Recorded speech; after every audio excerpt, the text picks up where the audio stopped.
Have you ever had a problem that your mind just would not let go of? I'm not talking about a real-world problem, but one that it kind of created itself and then just worked frantically to solve. Well, we're about to dive into what happens when that problem-solving part of the brain goes into complete overdrive, all based on the notes from one single, really transformative session. This is where it all starts. Not with some abstract theory, but with a person. With just this raw, honest admission of being completely overwhelmed by fear. This one sentence, it drops us right into the heart of the experience we're about to unpack. So, picture the scene, right? It's this dreary, rainy day, and inside, a single person is in a state of just high distress. They're not just a little anxious, their mind is actively, urgently trying to reason its way out of a feeling, a thought that has totally taken over. To really understand what's going on in their head, we need a good metaphor. And the session notes call it the squirrel cage. So let's break down exactly what that feels like. Now, this isn't just about thinking a lot. A squirrel cage is all about frantic, repetitive motion that goes absolutely nowhere. You can see there's a ton of energy, right? A ton of speed, but zero progress and no way out. That is the feeling of being trapped inside a thought loop. And this is how it kicks off. With one single intrusive thought. A possibility. A what if. It doesn't have to be rational at all. It just has to feel urgent. And in this case, the fear is all about contamination. And watch what happens next. The mind doesn't just sit with the fear. It instantly leaps into what the notes call solutioning. This is the engine that drives the whole loop.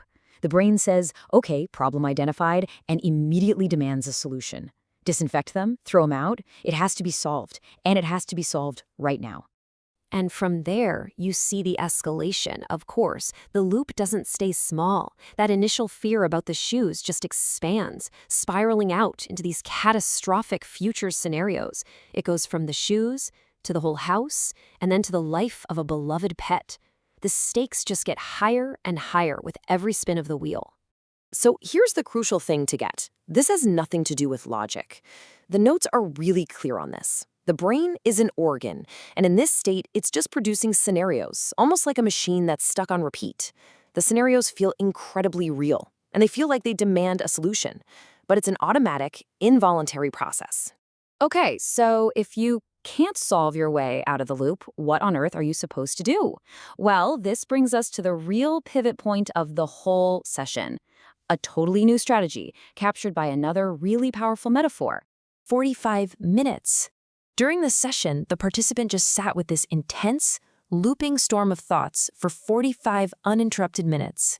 Think about that for a second. Almost an hour inside that mental squirrel cage.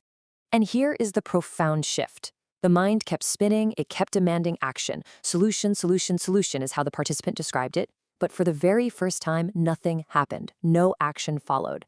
The body just remained still. The urge was screaming, but the compulsion wasn't followed. The facilitator absolutely nailed the feeling with this phrase. You know when you have an itch, every fiber of your being just wants to scratch it, and resisting it almost makes the itch feel even more intense. But by not scratching, you actually change your relationship to it.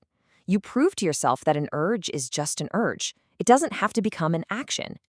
And that experience of not acting, well, that's what leads to the core insight. See, the goal isn't to stop the thoughts. It's not to make the squirrel cage just disappear. The goal is to change your position relative to it. So check this out. It lays out the two positions perfectly. When you automatically act on the thought, when you go and clean the shoes, you're here. You're inside the thought, totally fused with it. But when you feel that urge and you don't act, you shift. Now you're over here in a position of awareness, just observing the thought like it's something separate from you. Same thought, but a completely different experience. Now this is where it gets even more interesting, because the mind is tricky. As soon as you start observing your thoughts, it creates a brand new kind of thought, a thought about your thoughts. The source material calls these loops upon loops. Okay, so let's unpack this. Step 1 is the original intrusive thought, right? My shoes are contaminated. Step 2 is the meta thought, the judgment. Ugh, this isn't working. Or how come I don't get it this time? And this feels like a totally valid analysis, and here's the huge insight. It's just another loop. It's the squirrel cage adding a new wheel to spin on. The real breakthrough is realizing that the meta-thought is also just a thought you can step back and observe. And all of this brings us to the universal takeaway. I mean, this isn't just about one person's experience with contamination fears. This is for anyone who has ever been caught in a loop of worry or anxiety or just plain overthinking. So, listen, this part is so important. Progress isn't measured by some sudden feeling of peace or a quiet mind. Nope. The very first, most important victory is behavioral. It's that moment you feel that intense urge to solve, to act, to scratch the itch, and you don't. That right there is the proof that your position has shifted. Ultimately, it all boils down to this simple, but honestly pretty profound statement from the facilitator. The thoughts, the scenarios, the urges, they're events happening in you, but they are not the totality of you. They're just productions of the brain. The secret is learning to see them for what they are. And that leaves us with a final question, something to consider in our own lives. When that inner voice is spinning and demanding and solutioning, just take a moment to ask, is that my brain talking with all of its automatic programming, or is it me?